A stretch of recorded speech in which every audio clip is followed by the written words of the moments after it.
नमस्कार दर्शकों, देवम चैनल में आप सभी का स्वागत है। आज हम सुनेंगे शनिवार व्रत कथा। एक समय की बात है, नवग्रहों के बीच श्रेष्ठता को लेकर विवाद हो गया।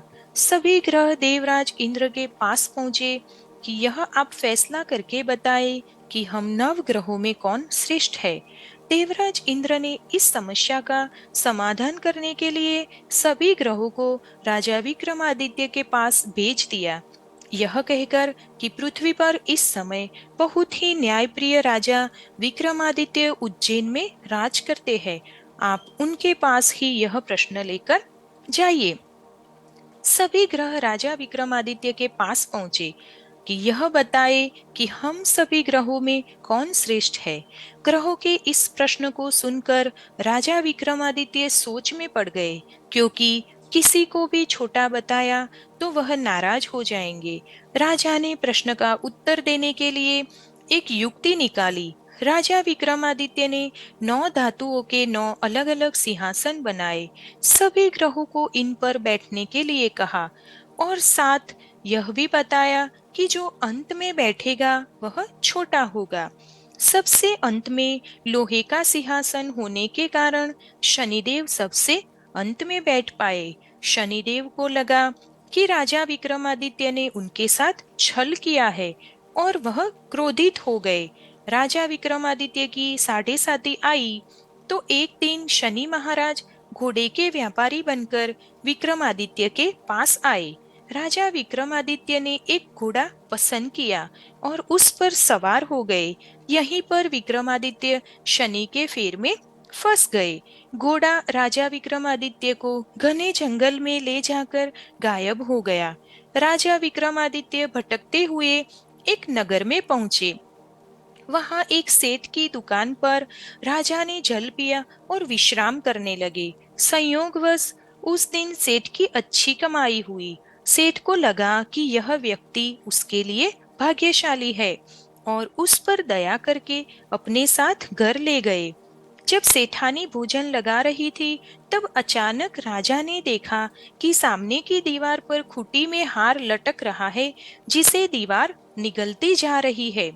सेठ को लगा कि खूंटी पर लटकता हार इस अपरिचित ने चुराया है, तो उससे हार के बारे में पूछने लगा। राजा विक्रमादित्य ने अपना असली परिचय छुपा लिया था और खुद को वीका नाम का उज्जैन निवासी बताया था। इसलिए सेठ को जब वीका ने बताया कि हार दीवार निगल गई है, तो उसे यकीन नहीं हुआ और उसने राजा से हार चोरी की शिकायत कर दी। राजा ने विक्रमादित्य से हार के बारे में जानना चाहा, तो उसने बताया कि उसके देखते ही देखते खूंटी ने हार निगल लिया था।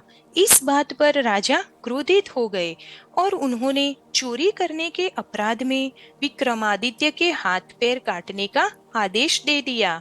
राजा विक्रमादित्य के हाथ पैर काटकर उनको नगर की सड़क पर छोड़ दिया गया।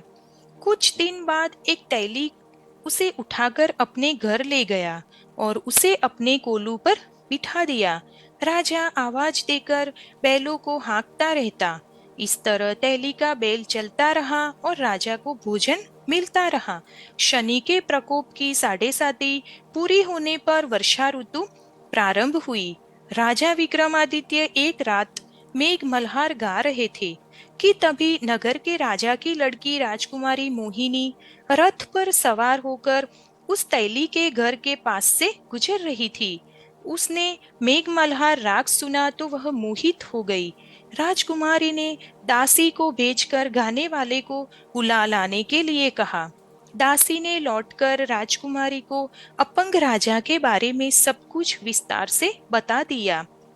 राजकुमारी अपाहिज राजा से इस तरह प्रभावित हुई थी कि उसने मन ही मन यह निश्चय कर लिया कि वह अपाहिज राजा से ही विवाह करेगी। राजकुमारी ने अपने माता पिता से जब यह बात बताई, तो वे सभी यह बात जानकर हैरान रह गए। रानी ने मोहिनी को समझाया, बेटी, तुम्हारे भाग्य में तो किसी राजा की रानी होना लिखा है। ऐसे में तुम उस अपाहिज से विवाह करके अपने पांव पर कुल्हाड़ी क्यों मार रही हो? राजकुमारी तो मन में ठान चुकी थी, अपनी जिद नहीं छोड़ी। अपनी जिद पूरी कराने के लिए उसने भोजन करना भी छोड़ दिया और प्राण त्याग देने का निश्चय कर लिया। आखिर राजा रानी को विवश होकर अपंग विक्रमादित्य से राजकुमारी का विवाह करवाना पड़ा। विवाह के बाद राजा विक्रमादित्य और राजकुमारी तैली के घर में रहने लगे। उसी रात स्वप्न में शनिदेव ने राजा से कहा, राजा, तुमने मेरा प्रकोप देख लिया। मैंने तुम्हें अपने अपमान का दंड दिया है। राजा ने शनिदेव से क्षमा करने को कहा और प्रार्थना की, हे शनिदेव, आपने जितना दुख मुझे दिया है, अन्य किसी को न देना। शनिदेव ने कुछ सोचकर कहा, राजा, मैं तुम्हारी प्रार्थना स्वीकार करता हूँ। जो कोई स्त्री पुरुष मेरी पूजा करेगा, शनिवार को व्रत करके मेरी व्रत कथा सुनेगा, उस पर हमेशा मेरी अनुकंपा बनी रहेगी। प्रातःकाल राजा विक्रमादित्य की नींद खुली तो अपने हाथ पांव देखकर राजा को बहुत खुशी हुई। उसने मन ही मन शनिदेव को प्रणाम किया। राजकुमारी भी राजा के हाथ पैर सही सलामत देखकर आश्चर्य में डूब गई। तब राजा विक्रमादित्य ने अपना परिचय देते हुए शनिदेव के प्रकोप की सारी कहानी सुनाई। सेठ को जब इस बात का पता चला तो दौड़ता हुआ तेली के घर पहुंचा और राजा के चरणों में गिरकर क्षमा मांगने लगा। राजा ने उसे क्षमा कर दिया क्योंकि यह सब तो शनिदेव के प्रकोप के कारण हुआ था। सेठ राजा को अपने घर ले गया और उसे भोजन कराया। भोजन करते समय वहां एक आश्चर्यजनक घटना घटी। सबके देखते देखते उस खुटी ने हार उगल दिया। सेठ जी ने अपनी बेटी का विवाह भी राजा के साथ कर दिया और बहुत स्वर्ण आभूषण, धन आदि देकर राजा को विदा किया। राजा विक्रमादित्य राजकुमारी मोहिनी और सेठ की बेटी के साथ उज्जैन पहुंचे तो नगरवासियों ने हर्षपूर्वक नगर की सीमा पर ही उनका स्वागत किया। अगले दिन राजा विक्रमादित्य ने पूरे राज्य में घोषणा करवाई कि शनिदेव सभी ग्रहों में श्रेष्ठ है। सभी नगरवासी शनिदेव का व्रत करें और शनिवार को शनिदेव की पूजा करें एवं शनिवार व्रत की कथा सुने। राजा विक्रमादित्य की घोषणा से शनिदेव बहुत प्रसन्न हुए।